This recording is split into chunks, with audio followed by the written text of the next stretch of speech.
About this race, so critically important for us, and our party's coming together, and I'm appreciative of that. And the stakes could not be higher, and I'm just going to be very brief here, but because I know you've got an important meeting, but I do want to talk about the stakes of this election. We all know them, and you can see what happened in the Democratic Party's primary process between Ralph Northam and Tom Perriello, or as I like to call him, left and lefter, and they just kept moving left and lefter and adopted so many left-wing policies that are so bad for the Commonwealth of Virginia. And that's why you're already seeing, you've seen now on the left, NARAL is pouring in, and Bloomberg is pouring in, and Steyer is pouring in, and George Soros, and all the chips are on the table here. And the fact is, when you look at their policies versus ours, the choices are so clear. And we cannot stay stuck like we have been for 6 straight years in Virginia in terms of our economic growth and lack of opportunity. You may have seen our economic growth rate for last year for 2016 is out, and it was 0.6%. 39th out of 50 states in the country, Virginia. 39th out of 50 states. That is just infuriating to me, as I know it is to everyone here. Because we know, with the right policies, our policies, based on constitutional principles of limited effective government, when it comes to economic growth and job creation, Virginia should be #1 in the country, and we can be again.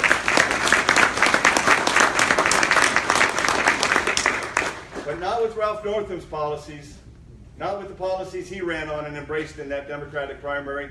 And let's just look at the differences here.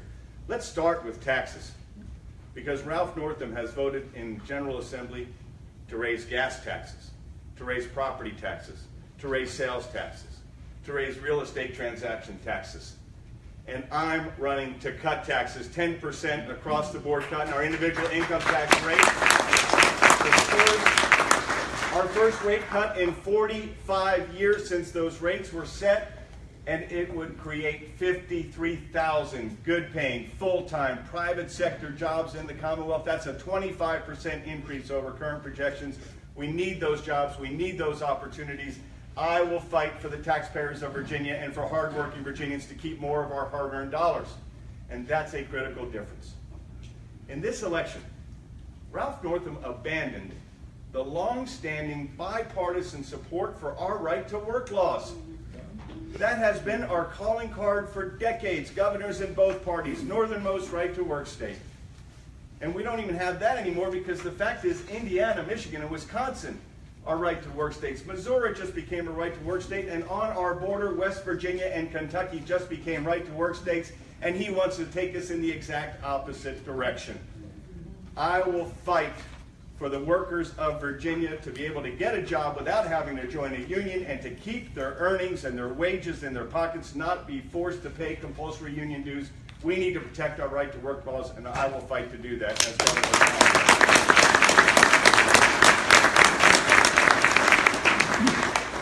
He embraced a radical environmental policy, and in fact he wants to impose, now that the Trump administration and the EPA is repealing the Clean Power Plan, allowing us to catch our breath in coal country, saving jobs in Southwest Virginia. He wants to impose a clean power plant and a cap-and-trade regime on the Commonwealth of Virginia, which will just kill more jobs, will make it harder for us to attract advanced manufacturing and foster manufacturing, and will drive up prices of energy for hardworking Virginians. I will fight for every laid-off coal miner, for every factory worker who's worried about losing his or her job, and for every poor family that gets hit hardest by rising energy prices. Our energy policies are the right policies. We need to have domestic production here in the Commonwealth of Virginia and those good-paying jobs. And on education, he is opposed to giving parents more parental choice in education.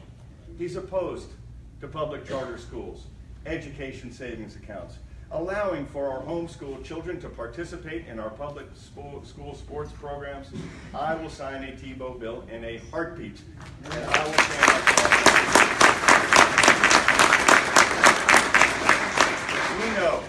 We know that every child in Virginia must have access to a safe, quality public school. And a little competition goes a long way. And it'll make our public schools more responsive to the needs of students and parents, and I will fight for children trapped in failing schools. and our policies are best for the children of Virginia. And when it comes to safety, Ralph Northam voted in the state Senate against a bill that would ban the establishment of sanctuary cities in the Commonwealth of Virginia. And Governor McAuliffe vetoed that legislation. I would sign that bill. Allowing sanctuary cities in the Commonwealth will not make us safer.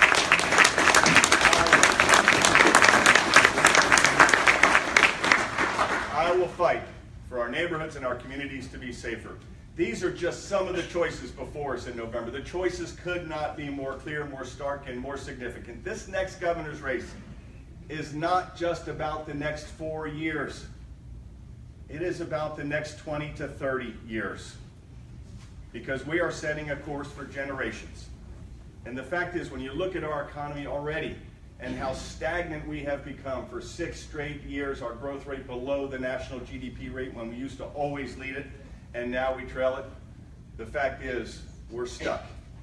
And we're going to stay stuck unless we change our policies. And more regulations, higher taxes, compulsory unionism is not the path to prosperity. That's a path to looking more like states to our north. States like New Jersey and New York and Connecticut, which are all in the bottom half of states in economic growth, and all of which are ahead of us in terms of economic growth right now. Or we're going to look more like states to our south. The Carolinas, Georgia, Florida. And the fact is, we need to look more like those states with dynamic economies and opportunities for their young people coming out of our high schools or their high schools and colleges and universities, entrepreneurship and innovation flourishing. We need to look more like states to our south. At the end of this next governorship, we are either going to be the northernmost southeastern state or the southernmost northeastern state. And I am for having a sunny, vibrant, dynamic economy, not a rusty, stagnant one like states to our north, and that's the choice before us. And so I am going to continue to campaign tirelessly, relentlessly, fighting for our principles, fighting for all Virginians, because our policies benefit all Virginians. And I'm tired of them constantly trying to divide us. If you listen to the harsh rhetoric coming out of Ralph Northam, he emerged from that primary as one angry liberal who doesn't just disagree with us, he disdains us. He looks down upon us. And we're not going to, by pitting Virginian against Virginian, constantly trying to divide us, women against men, employee against employer, Northern Virginia against coal country, millennial against retiree. I'm tired of that. We are not going to divide our way to greater prosperity and better schools and more roads. I will be a governor for all Virginians because our policies benefit all Virginians. And I will lead a unified ticket.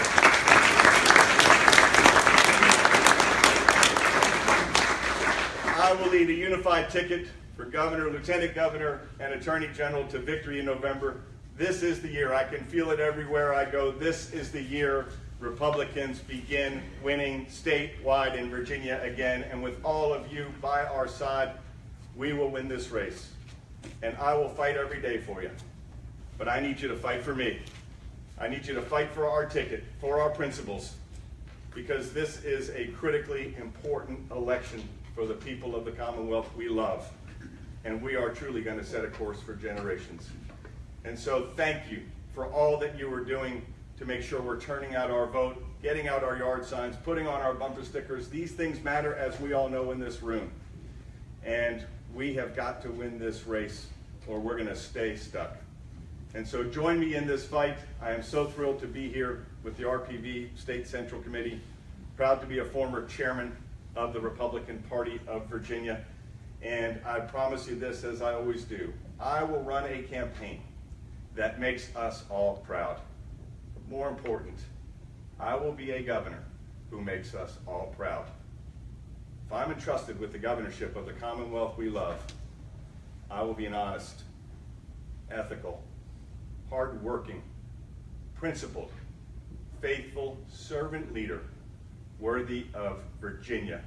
And we could use one of those right about now. Amen. Thank you all so much. God bless you.